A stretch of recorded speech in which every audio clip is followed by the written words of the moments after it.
Baik. Pertanyaan yang kedua. Apakah Nur Muhammad sifat Allah? Mohon penjelasannya, Bu ya.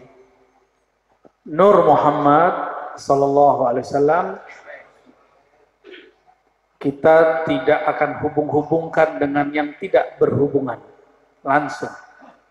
Nur Muhammad itu pancaran dari Ahmad. Ya. Jadi pertanyaan itu salah. Pertanyaannya salah. Nur Muhammad itu adalah hembusan Allah yang mengeluarkan cahaya. Cahayanya disebut nur. Muhammad. Ini ilustrasi lampu dan cahaya, matahari dan sinarnya. Sinar ini nur. Dia sumbernya matahari. Gas apinya itu Ahmad namanya. Ya. Gas api yang menyembur itu namanya Ahmad. Yang menyemburkannya, yang menghembuskannya Allahu Ahad. Jadi kajian begitu udah ketinggalan, tahu? Hah? Jadi kajian Nur Muhammad itu sudah banyak menyimpang. Bahkan ada yang bertanya, apakah sifat Allah berjisim? Ya salah. Mana ada sifat Allah berjisim? Banyak pertanyaan-pertanyaan muncul. Itu pertanyaan iblisiyah. Gak usah bertanya yang gak penting. Kajian Nur Muhammad itu bukan mempersulit orang mengenal Allah, justru mempermudah orang kenal. Udah jelas Nur Muhammad kok masih disebut sifat. Kalaupun iya, asma Allahu nurus samawati wal ardh. Nur itu nama daripada nama-nama Allah. Ya. Kalau sifat lain lagi. Sifat Allah dicipta atau tidak? Tuh, pusing kan? Tuh, kalau ngaji nggak bener, kok banyak pertanyaan. Siapa aku? Mana aku? Siapa Nur Muhammad? Ngapain tanya-tanya begitu? Ngapain ngaji mempersulit diri? Ngaji itu mempermudah. Maka saya kasih ringkasan. Ahad, Ahmad, Muhammad, Al-Mahdi. Itu ringkasannya. Jangan dibelok-belokin ke sifat, jangan belok-belokin kemana. Ya, itu udah ketinggalan ngaji begitu. Di kitab-kitab lama aja nggak ditulis begitu. Dan ma'rifatullah diturunkan bertahap ke kolbu para wali. Wali-wali Allah itu kan kolbunya mi'raj terus, kan as-salatu mi'rajul mu. Jadi antum kalau nggak mi'raj nggak sholat, gitu maknanya. Jadi sholat kita tadi itu belum mi'raj, belum sholat menurut ahli hakikat. Tapi kita udah ngerasa suci, ya, melihat ada wali nggak sholat curiga. Padahal dia lagi mi'raj. Ya. Ketemu kalau nggak percaya, antum naik ke alam sana, ketemu orang belum. Kok dia di bawah, ada di atas, kok dua?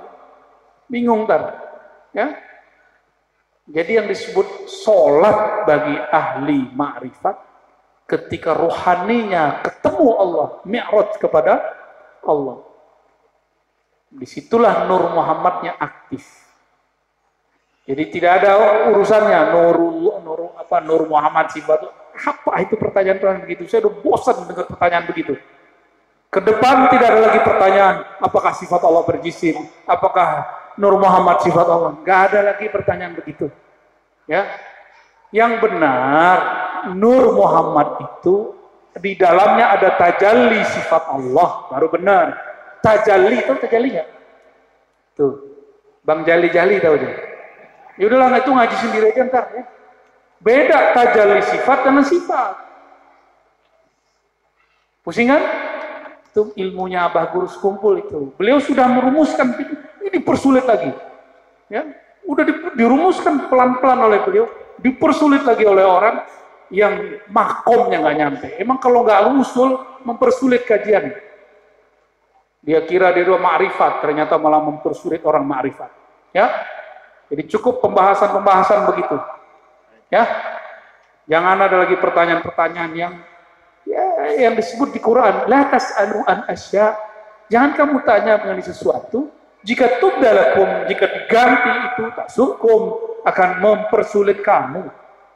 Ya, itu nggak nambah ma'rifat antum kok. Ma'rifat itu mengenal asal usul, bukan menjadi Tuhan. Di dalam diri ada Nur Muhammad. Nur Muhammad sifat Allah. Aku sifat Allah. Ya salam. Kapan ente jadi sifat Allah? Gak pantas tempat buang itu. Tempat buang tai itu jadi sifat Allah. Gak pantas. Ya. Jadi kita ngaji ma'rifat jangan ala tariqatul iblis. Ala tariqati iblisiyah jangan. Ala tariqati al-Muhammadi. Thariqah Nabi Muhammad. Yassiru wala tu'asiru, permudah. Kasih pertanyaan yang memudahkan. Ya. Udah ntar saya tulis lah buku tentang Nur Muhammad yang gampang buat antum. Bahkan nggak perlu pakai tulis. 4 ya. Ahad, Ahmad, Muhammad Al-Mahdi. Selesai kan? Selesai nggak? Kalau nanti ada Dajjal mau turun, Nabi bilang nanti bakal ada Dajjal turun. Keluar si Dajjal. Benar kan? Ada hadisnya? Hadis sahih.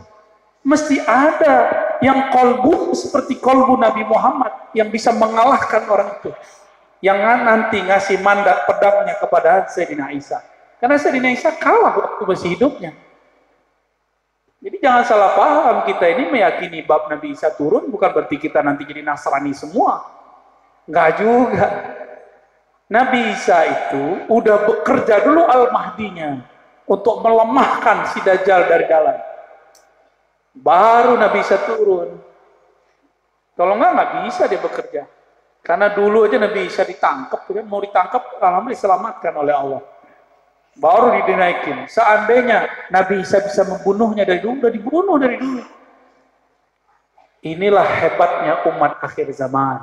Maka kajian-kajian ma'rifatullah harus yang sudah jelas, nggak boleh jelimet. Dalilnya juga nggak boleh di luar Al-Quran dan Sunnah. Ya, insya Allah kajian Nur Muhammad yang saya sampaikan itu dalil-dalil sudah kita rapikan. Ini bukan Quran, bukan hadis, ini kalam, ilham. Ana minallah wal alam minni. Aku dari Allah, alam dariku. Itu bukan hadis Nabi. Itu pertemuan. Jadi ada wali ketemu dengan ruhaniyah Nabi. Dalam alam ruhani Nabi berbicara begitu. Itu namanya hadis ilhami. Hadis-hadis ilham. Nggak boleh dijadikan sebagai sebuah dalil. Cukup dijadikan sebagai sebuah paham. Ya. Wallahu a'lam bis. Wah, kayaknya jadi takut nanya Nur Muhammad. Yuk lanjut.